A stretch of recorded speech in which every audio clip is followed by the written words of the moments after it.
Hey there, and welcome to That News You Care About, a weekly video game news show from the folks over at That Nerdy Site.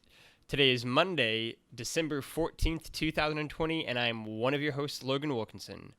Joining me this week is my Phoenix son, Trevor Starkey. I always have a little bit of extra beam of joy when you get the date right, like first try. I know, thank you. Yeah, it's always a process because I feel like we've been in a interesting thing where we keep bouncing back and forth between Monday and Tuesdays lately. So it's thrown me off my usual kilter here. Mm-hmm. But I crushed that one. I'm very happy.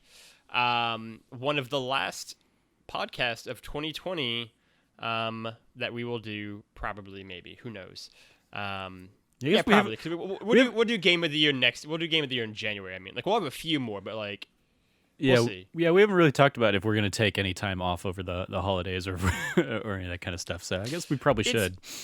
It's nice for news you care about. You're just getting this in. Hey, welcome to the show. This is what we talk about here. Yeah. It's a conversational podcast. It's interesting because next week I think is super doable to do because that's the 21st, or we could even do it that weekend, right? That's not a big deal. You can do some sort of biggest news stories of the year kind of recap is what I imagine for next week or the week after. But Christmas is weirdly cooperated with us where it's at the end of the week. So it's not like it would happen on a Monday or Tuesday to really derail it. So in my head, I didn't envision missing an episode of News You Care About because it kind of works with us. That nerdy site potentially, we'll see what that comes up. But even that will probably it'd be easy to do a year in review kind of recap. If we wanted to do a recap of 2020, maybe we should let it go to the sunset there. I'm good letting it die. But we're very close to the end of the year here. But before the year came to the end, we had to talk more about that hit video game. You might have heard about it, Cyberpunk 2077. Trevor's been playing it. Mm-hmm. And he might share some thoughts on how he liked it or not, but that's not what our main bulk of today's episode is going to be about. It's going to be about some issues. Apparently, Cyberpunk didn't come out of the gate firing on all cylinders. Go think it. Who knows? Maybe crunch isn't the solution to game development problems. No, Cyberpunk and CD Projekt Red came out with a statement today as of recording this, yesterday when you're listening to this. 2 days ago, because this doesn't come out until 2 days Wednesday. ago. Yeah. Oh, that's right. It came out forever ago by the time you listen to this. 2 days ago now. And it begins with an apology about kind of the issues the game has had, all this kind of stuff. But really the thing that I'm going to focus on first in this 3-paragraph thing, we could take it paragraph by paragraph even, is them kind of addressing the, I guess, last gen, that's what we're going to call it now, last gen consoles, and the issues it's had. It's maybe putting it a bit simply, but only a little bit too simply to say, they basically come out and say, we knew it wasn't really going to work that great on these last gen consoles. We just put it out anyway. We didn't really do anything about that. We're going to patch it and fix it. In the next few months here, you can get a refund. You can go contact to PlayStation and Xbox respectively. And, should that not be possible, please contact us at their email, and we will do our best to help you. Starting from today, you can contact us for up to a week until December 21st of 2020 is how it kind of ends. There's a lot to unpack in both CD Projekt Red's statement, the past few weeks now since it's been out. Guys, how long has it been out since? It's been out. It came out last Thursday, the 10th. God, it has been out for 4 days. It feels like as we are forever. recording this. Yeah. But yeah, so only the 4 days. But the big thing for me, Trev, is what do you make of the statement itself? And then going more broadly, just the rollout of how it seems CD Projekt Red and Cyberpunk 2077 kind of came to be here. Yeah, so the statement, I when I first read the statement this morning, my immediate thought was, I wonder how long some version of that has been drafted and signed off and ready to go by PR and legal and all that stuff. Because the big thing that it's really addressing is hey, yeah, we're sorry that we only gave outlets PC versions of this game for review, and we didn't let them show off, old gen versions of the game, and we didn't show off old gen versions of the game because we knew it wasn't Yeah. cooked. Yeah. So there is significant kind of like false advertising issues Yeah. at play there, because they knew like we and a lot of the conversation since the game came out last week has been the disparity, just the chasm between the quality of the game on PC versus the game on consoles. As you said, I have been playing the game. I've been playing the game on Xbox Series X, so that's the Xbox like One version of the game. I've been very fortunate in that I haven't had any like crazy bugs. The most egregious ones I've had are so when you're like driving around in cars, you can switch from like first person view or third person view. But for like a good chunk, like an hour or two, I just couldn't switch to third person view. Like I would push the button and nothing would happen to switch to third person. And I prefer, because so much of the first person view is taken up by like the dashboard and stuff, and it's just not a great way for me to drive in that game. So I was like, I've been playing everything third person where I could there, and I just couldn't for a good chunk. And then I eventually died, and when it reloaded me, I was able to do it again. I've had like a bunch of other smaller things, like characters just disappearing, like their character models just disappearing and reappearing, like in the middle of cutscenes, a couple of like freezes and stuff. But what I've seen elsewhere online, I mean, I've seen multiple accounts of like just repeatedly crashing and stuff like that, especially if you're playing on the older hardware, like the especially like a base level PS4 or a base level Xbox One, not the Pro version or not the One X or something like that. That's where like the 2013 versions of this hardware aren't being able to hold mustard. And I think that's and it's clear, and I think some of the reporting we had seen coming out about the game around like the last minute delay it had seemed to be around, hey, like the next gen versions of the game are good, the PC versions of the game are good. We're really working on trying to fix the past gen versions of the game, or at the time current gen versions of the game, and so like from that kind of messaging and that delay, like they knew it was an issue. This all says the fact that they have like major patches up through February planned suggests that really the game should have been further delayed, probably until February. And the reason it probably wasn't was, I don't know what Cyberpunk's fiscal year is off the top of my head, but it seems like they needed to get this game out by the end of the calendar year, and get that and be able to put all that revenue on their books, as an obligation to their shareholders.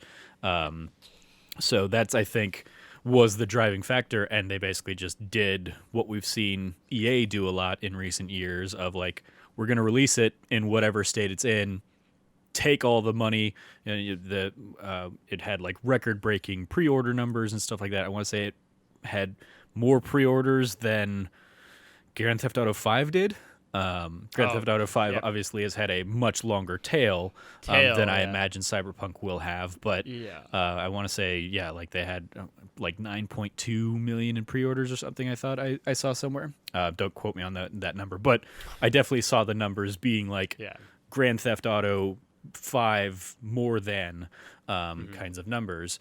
So they're raking in probably roughly $1 billion on launch here. And it's the deceptive nature of that. Is that's really troublesome. There's a great. I went to go find it. There are a few different tweets that I thought really summed it up really well earlier today, and one is from Brian Altano, who I think is just great at kind of distilling things down in general. And it's just, here's the team behind Cyberpunk telling you they knew their game was a broken mess on consoles, but they shipped it anyway, without showing it to anyone because they wanted your money at launch. Now you're supposed to spend 2 hours on customer service asking for a refund. And then another one that I really enjoyed is another Twitter user just did like screenshots of 4 games, and it's just Cyberpunk. It's a 7-year-old hardware. That's why it looks bad. 7-year-old hardware, and it's a picture of The Last of Us Part 2, Spider-Man Miles Morales, Uncharted 4, and God of War. And it's like, well, they seem to be able to figure something out on it, and it's always funny to me where, because this isn't exclusive to Cyberpunk, where it's like, you know, it's just an older hardware, like we just couldn't get to work, we couldn't figure it out, and it's like there are a lot of games that could figure out how to work, first off, and second off, and the far bigger issue, like you kind of have addressed here, is I feel like I'm less prone to just like quick fire say, you know, this studio just blatantly lied, but this is a case to me where it's like they just pretty clearly, best case scenario, misled you. Yeah. Like if you were some, and that's the best case, and the worst case is just straight up lied. And it's that thing, like if you are someone who, I mean, like me for example, I haven't gotten my next gen console yet. Maybe tomorrow. Thanks to you for that link, Trevor. But if you're someone who owns a PS4 and a standard PS4 like I do, or a standard, you know, Xbox One, and you're someone who is a huge fan of Cyberpunk and CD Projekt Red and wanted this game and was excited that it was coming to these consoles, and you were like, well, I can hold off on getting next gen stuff because I know that it'll still be able to play it here and it'll function well. I mean, this game is a mess. I mean, that's why it feels like it's been longer than 4 days since it came out, because that's all it feels like the timeline is filled with. It's just broken, glitchy videos of Cyberpunk on last-gen consoles, or, you know, people are doing like the side-by-side shots of like what it looks like on PS4 versus like PS5 or PC or anything. And it's just like, it is incredible that they couldn't possibly have like figured out this is what was going to happen, that people would be upset by this thing. And it's like the only logical solution is they just wanted the money. Like they didn't really care. They wanted the money, both in terms of whatever their fiscal year is, like you said, and also in terms of, yeah, if they delayed it again, then it's going to be a whole nother story about how like they're delaying the game again, and it's going to be a whole big deal. But that to me is in the long run saving you more money than, I don't know how many people are taking up the refund option, but however much money you're losing due to the refunds, if you just delayed the game a few more months to where it could actually perform even like somewhat decently is the thing. Like, because some of the videos are just like the flying car coming at somebody I saw today out of nowhere. And it's like, this game is just broken. And like, that's to be expected to a degree with, I think, a game of this scale, but not like what we've been seeing on these passion consoles. And I think this statement is a little bit of preempting them from being like slapped with some sort of like, you know, misleading, you know, lawsuit kind of thing. It's trying to help prevent some of that stuff. Like, it is amazing to see just how it feels like poorly the entire run of Cyberpunk's development was handled and managed, like just across the board, whether it's the multiple delays, whether it's this mess here now, like it just wasn't handled well at all. And like the last tweet that I wanted to kind of talk about was someone kind of mentioned like, it's almost like a game being continuously in crunch for years leads to it not being produced the best it possibly can be produced. Go figure. Like, it's just, I think, a failure across the board in terms of how this game's production was managed. Yeah, I think there's definitely a lot at play here that is just problematic, and it's like a weird world of two cyberpunks in that, you know, when we didn't first start getting to see the game, but when press started first getting to see the game, like behind closed doors at E3, like it wowed everybody, and it was like everybody was like blown away by it. And like putting that in context, they've been so controlling of how this game has been shown off for years now. Like I remember it was like IGN's, you know, game of E3 2 years in a row basically, and that was before anybody ever went hands on with the game. And like, yeah, if CD Projekt Red is going to show you the best version of that game on high end running PCs and stuff like that, like and very, specific scenarios to showcase all that the game can do, that is going to be impressive. Worth noting, a couple hours ago, as of basically recording, IGN did come out, and Destin Legary did like an addendum to Tom Marks's review of Cyberpunk specifically for the PS4 and Xbox One versions. So there is an IGN review of those versions that is a 4 out of 10 now, which is on IGN scale bad.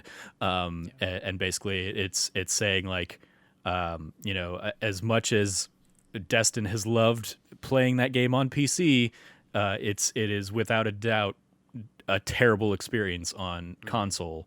And if you have to play this game, like, please don't play it on these systems because they're just not in a state for it.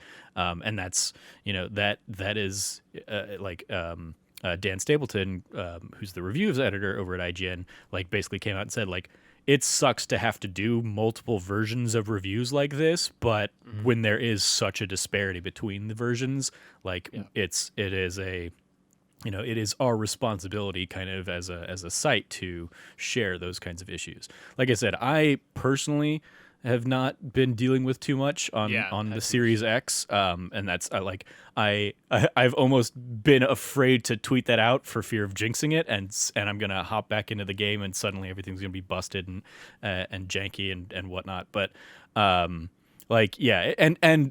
part of the issue is Cyberpunk in its aesthetic, and like the fact that it is visually like your character glitches out every now and then. It's like I don't know when there's a glitch, if it's like built into the game or if it is just Cyberpunk is broken. So there is definitely those elements of it too.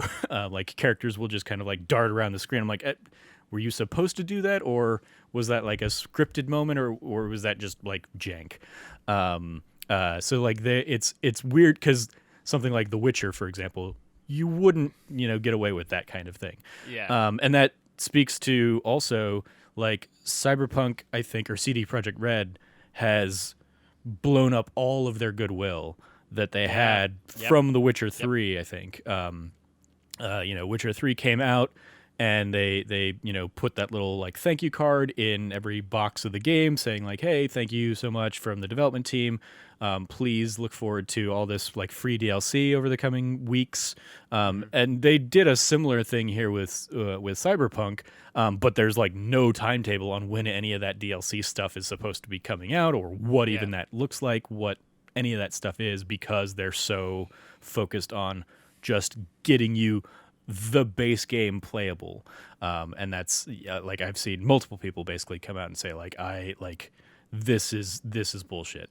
And like, any goodwill that you guys had is gone for me, burnt forever. And to the nature, to kind of Brian Altano's tweet there that you kind of mentioned, like it is way, like people are way less inclined to actually take them up on refunds. And go through the hassle of dealing with refunds versus if they had known in advance and could have just canceled the pre-order. Like that would have been way easier to do and manage. And now that they're out in the wild and people already have the copies, people are just more inclined to just be like, screw it, because stores don't ever like take back games out of the packaging. Like that's just not a thing that happens. Like they'll let you exchange it, but they're never going to take that as a return. And so like pretty much, it now all falls to, and I want to say I saw some kind of report basically like Xbox didn't really get a heads up that CD Projekt Red was putting out this thing. So I saw the same thing, but with Sony as well. So they were both caught unawares of like, oh, okay, we're being like put on the spot that we have to issue refunds because you guys screwed up. Xbox, of course, had the marketing deal on this, so like they're also somewhat on the hook maybe for not including representative marketing in any of the trailers that they've put out.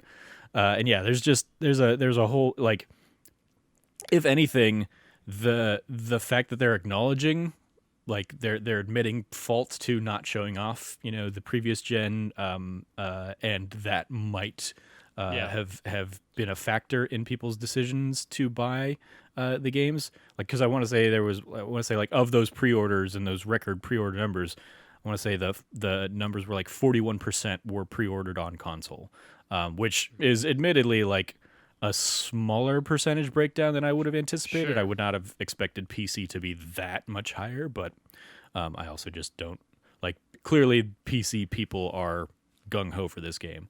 Yeah. But the fact that they're like almost admitting fault is really like it has to be probably pretty It's carefully worded. And again, yeah. like probably signed off by lawyers like weeks ago, I guarantee you that statement.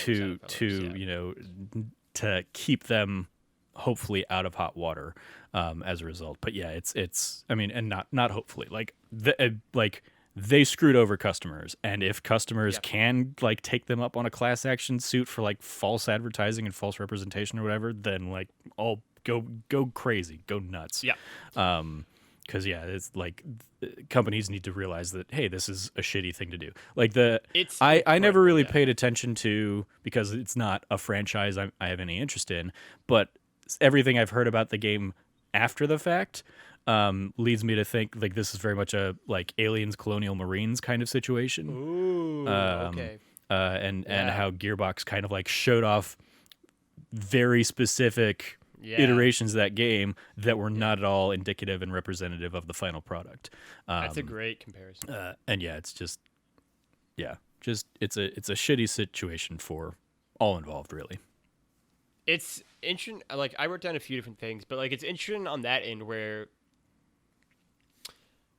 that Aliens Colonial Marine is like the last big example I could think of where it's just like it was so much almost was like misdirection and like sleight of hand in terms of how they were doing this game, right? Where it is like no one could even go hands on for like two E3s in a row, to where like they were very deliberately showing like a certain version of the game, and like usually, a developer will show you the highest performing version of that game if it's on multiple consoles or platforms, but the disparity between them isn't this gulf, this chasm that it is here, right? And I think, I mean, to Dan Stapleton's point in IGN's review, like these are almost fundamentally different games that you're experiencing, fundamentally different experiences that you're going to get out of this, right? Where it is just like one is just broken and just like on a fundamental level. Again, like Aliens Colonial Marine, like this game just doesn't work properly at all. You can't really play it like you're supposed to be playing it. That I would imagine that there's already someone somewhere out there already talking about a class action lawsuit. I can't imagine there isn't, even more so after this news. And again, I'll bet every penny in the bank that lawyers signed off on that by CD Projekt Red, because they're very much trying to not get caught. But it's such an interesting mix of things for me, where it is like it just seems so like smug, like trying to have your cake and eat it too, and be like, yeah, like we definitely admit that we were wrong, but like not that wrong, and like we wanted to get the game out to everybody as soon as we could. Like we just want to make sure everyone had the chance to play Cyberpunk as soon as they possibly could, because we love you, the gamers. We're here for you. But also, not these gamers, maybe. Those gamers, you're going to have to really wait a few more months to really get the experience you should have gotten to begin with. And even then, who knows? Right? Because maybe it'll still be delayed, right? And God forbid if you are a developer on this game who has already been crunching for a year, and then when you were told it's never going to crunch, and then just went straight up into, we have to crunch, and now you have this happen, and these two big patches, and it's like, almost certainly more crunch. It's just such a mess. And one of the big things that you'd mentioned earlier too that makes you think of is just like this practice of these studios just trying to shut off the press because maybe they know it's not something. There are things that are like not great about the game and how it's going.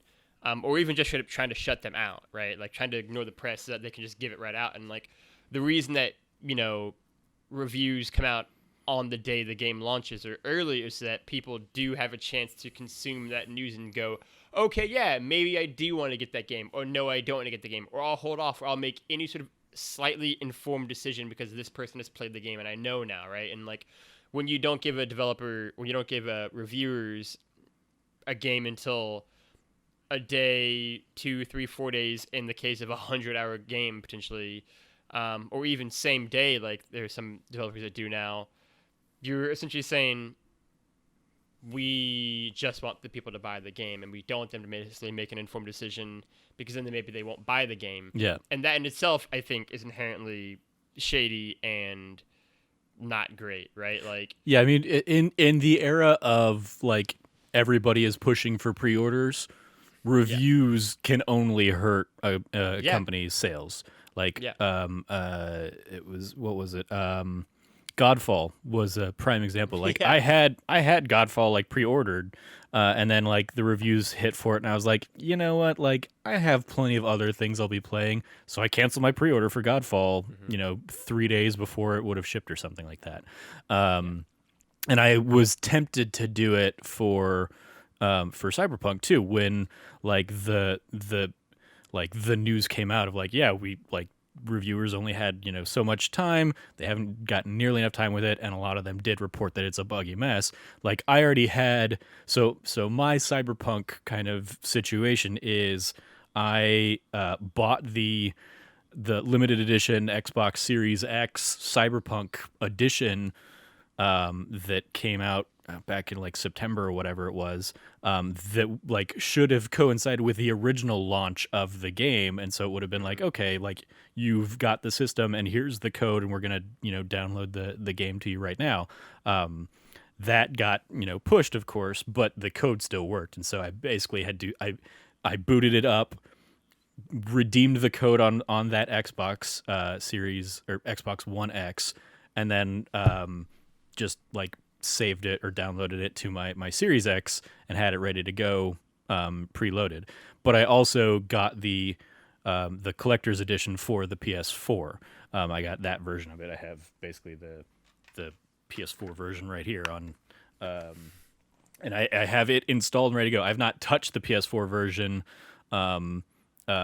because of all of these issues that I'm hearing, and I've been opting instead to play it on the Series X. But yeah, it's and I'm gonna do like another different run basically when I eventually sit down and play it on PlayStation. But at this point, I'm pretty much gonna wait until probably February to sit down and play it on PlayStation. That's the thing. Because yeah, I don't want to go through and just kind of sit through a broken ass experience. So yeah, I was very tempted at that point to basically be like, all right, I'll go ahead and cancel the PS4 version, collector's edition version of it. And ultimately I was either too lazy or just kind of said, whatever, it'll be fine. I'll have it for the next gen version, and I'm a sucker for collector's edition stuff anyway. So like I didn't end up canceling it, but it came pretty close, where I was like, yeah, I'll save that extra little bit of money and put it towards anything else. But yeah, it's like that is why I think we've seen so many publishers kind of move towards very late review embargoes. In this last generation in particular, because they realize that like they will only see like a downtick in pre-orders if they have a negative review. If it's a positive review, they're like, the people who were going to pre-order probably already pre-ordered. They probably weren't really waiting for like reviews to make that call, or the percentage of them probably is pretty low. So I think they do that because they can get away with it, because people aren't clamoring. I mean, like, the big issue with Cyberpunk that we've seen, and Jim Sterling did a Jimquisition on this also this morning. Basically, like, it's the same thing we've seen on multiple games over the years. In the big budget games, where just before anybody has played it, they will be out there defending it, and they will go and attack and harass anybody that says otherwise in a review or something like that. And it's a whole bunch of bullshit, because there are just a toxic aspect of the gaming community out there, that latch on to these games, and anybody that dares speak against them. I mean, some of the reviewers, right? That dragged across coals. Yeah, I mean, I think that's a whole other conversation of just like the toxic gaming community. But I think it's just an instance for me of I'm trying to think of a game where it just seems like such a mess almost every step of the way out the gate, and then after being out the gate, where it just was like this project wasn't handled well, on like a lot of levels, even like from like a PR side of it to like the actual like games production design side of it, um, to the role, just like everything. Like it just seems like it has failed on like every fundamental level of how you should make, design, market, and release a game. And I can't think of a game this big that's done that in a while. And and also, with that said, is also almost so unabashed about that. Just like has no shame. Just like, yeah, like that's what's happened here.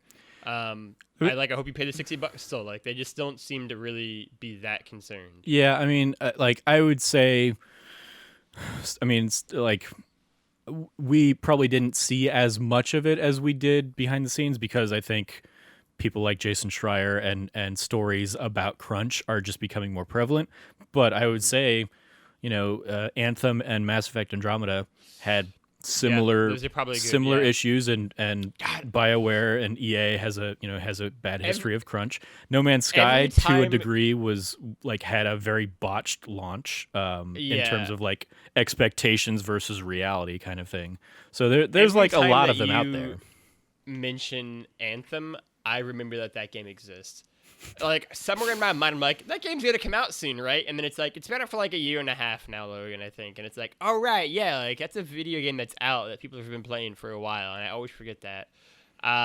So shout out to that roaring success. I mean, even I Um, like, and I'm a sucker for it. But Marvel's Avengers obviously had like yeah, its own okay, big kind of mess, nightmarish yeah, it from when that was revealed, everybody's like, okay, yeah. but like, is it single player, is it multiplayer, That what's was a going on weird with PR that? one, And yeah.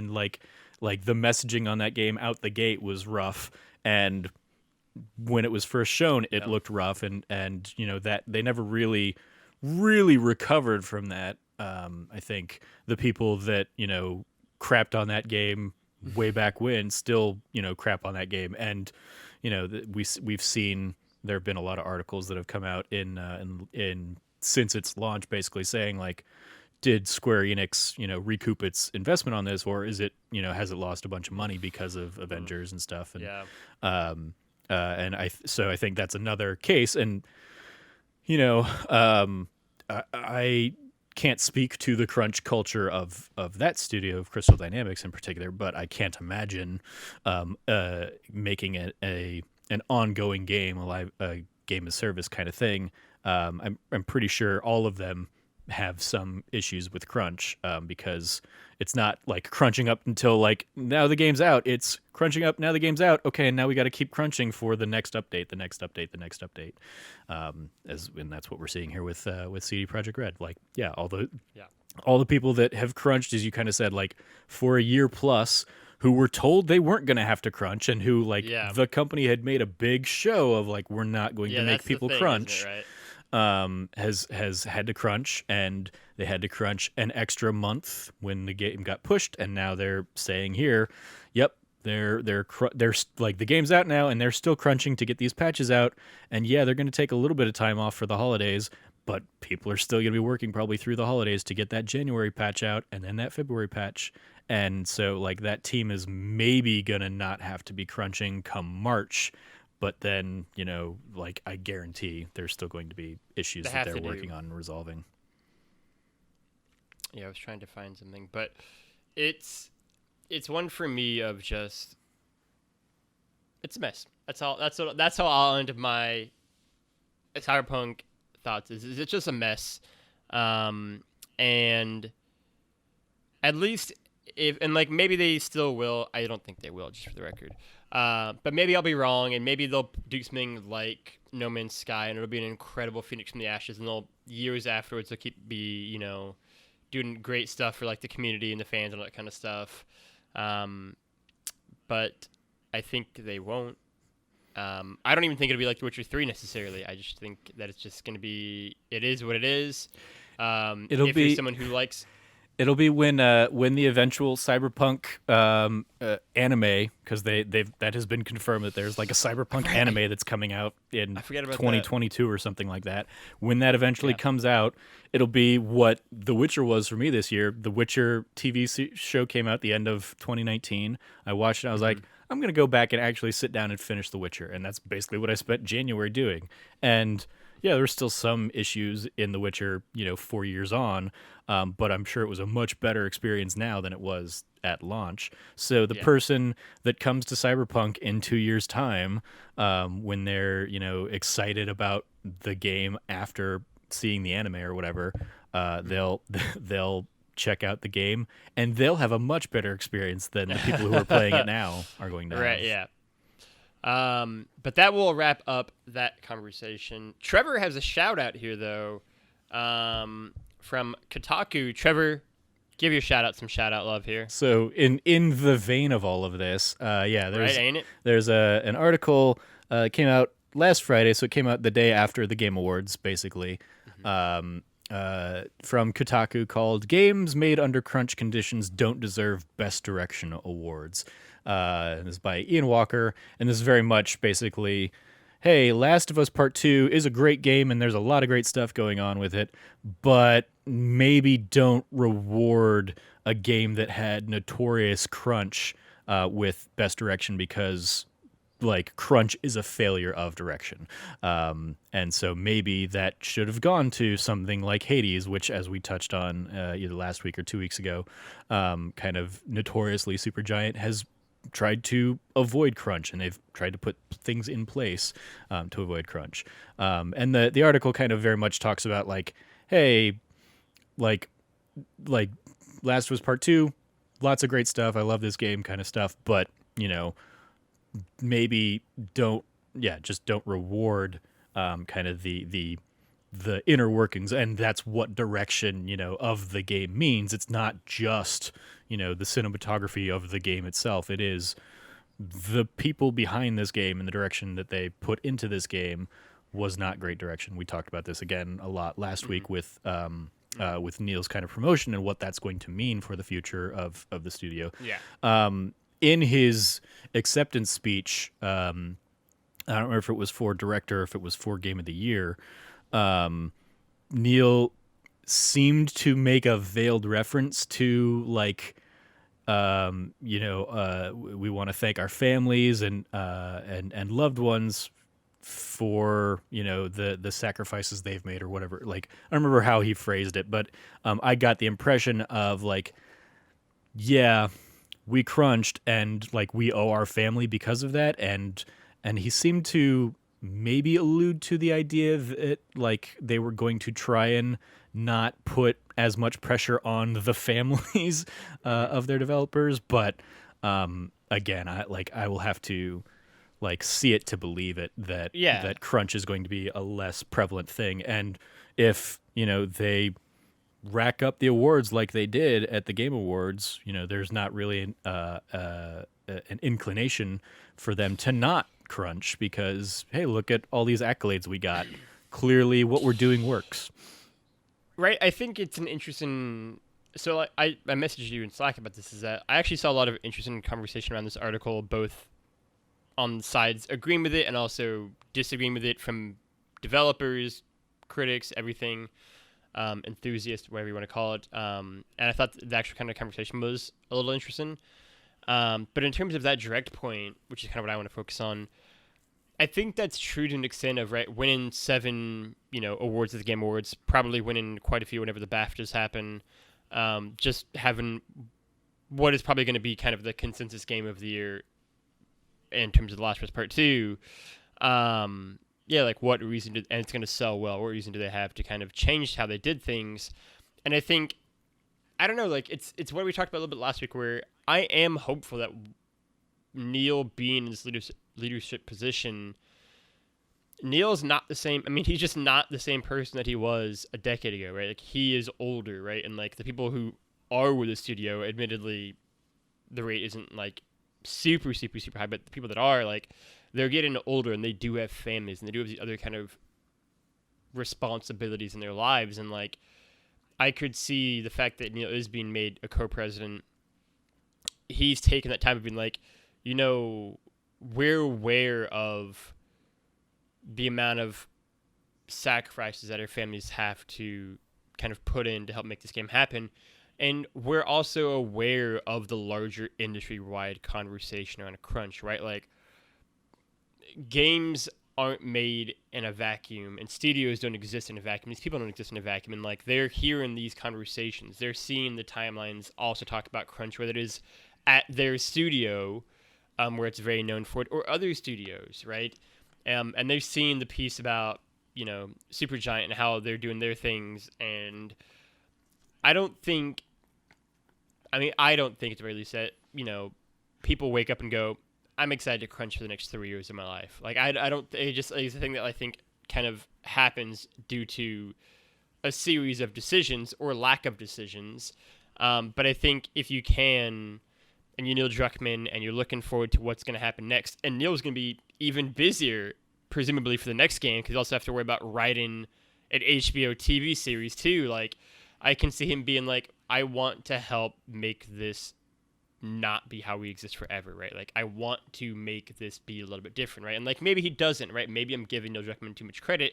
I don't know, but, like, I do think that eventually some sort of change is going to have to occur at Naughty Dog, just because of the fact that, like, crunch is only going to become more and more and more of an issue and topic of conversation around the industry. And as certainly one of, if not the flagship game studios in the industry, it's going to always be a particular focus of, like, what is happening at Naughty Dog and what are they doing, how are they handling, how they develop and design their games. And so I'll be curious to see. We will only really know when we know and when we kind of see how they develop whatever the next game is. And Naughty Dog has, and I've talked about this before on both News You Care About, That Nerdy Site show, and Input back in the day as well, where it's like they're in such a unique position to be an industry leader on this issue, right? Like, they have so many advantages that a lot of studios don't have. Like, they basically can do whatever the fuck they want, and Sony will bankroll it. Like, Sony will just give them money to take as long as they need to take, to do whatever they want to do, to have the time and the resources to actually develop this game on a well thought out schedule and not have to crunch for 3 or 4 years or 5 years, right? Like, they have that advantage that a lot of studios don't have, where they can just do whatever they want, really. And so I do hope that they take advantage of that on a host of issues that the industry kind of is facing, but in particular on this issue of crunch within development of games. And we'll only see when we see, but I thought the piece is a great shout-out piece, Trev. And like I said, I enjoyed the kind of back and forth that transpired on Twitter after it went live. Yeah, I want to highlight this paragraph from it because it very much sums up my personal feelings on it. And the paragraph reads, I don't hate The Last of Us Part 2. I don't hate Naughty Dog, nor Neil Druckmann, nor anyone else involved in its development who has the time. But I will say that I am disappointed by the Game Awards, show creator Jeff Keighley, the show's advisory board, and the unnamed journalists and developers whose opinions are heavily weighed in deciding the winners and losers. I feel like the industry now more than ever is willing to discuss the dangers of crunch culture and solutions to eradicate it, but lavishing praise on the way The Last of Us Part 2 was directed feels like a tacit endorsement of crunch and only serves to push that conversation to the back burner again. Yeah. I agree. Like Trevor said, it's a great piece. I encourage everyone to actually read it as well before sharing your thoughts on it. And that's the show. That's it. We made it. You can go support us over at patreon.com/thatnerdysite, like all of our wonderful and amazing patrons have. We're incredibly appreciative of you, especially in the ridiculous year that has been 2020.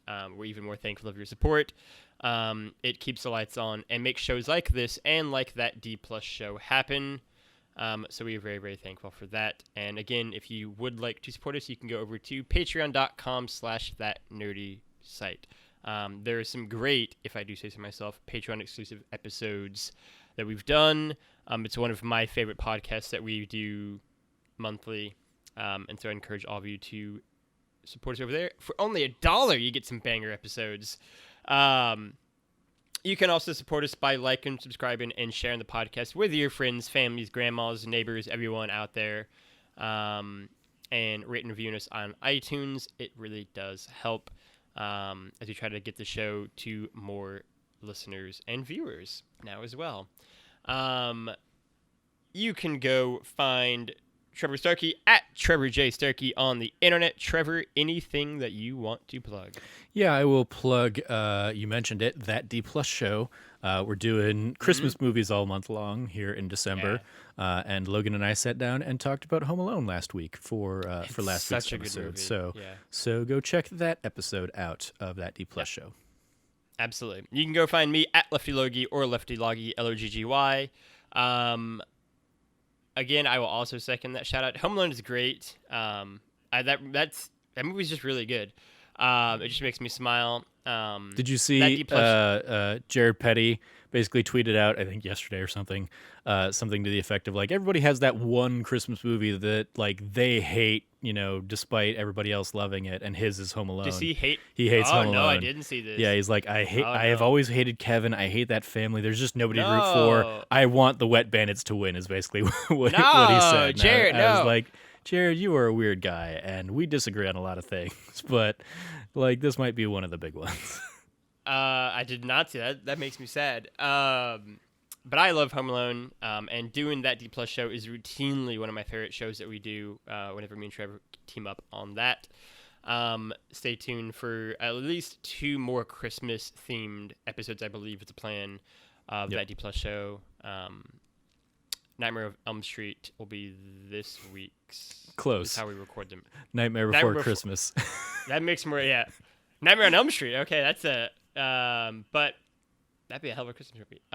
But I will also shout that out. I will also shout out. Just again, looking forward to Game of the Year things. We're all playing games out here to kind of have a fun series of content. I imagine it'll only be even more than last year in terms of the game side of things.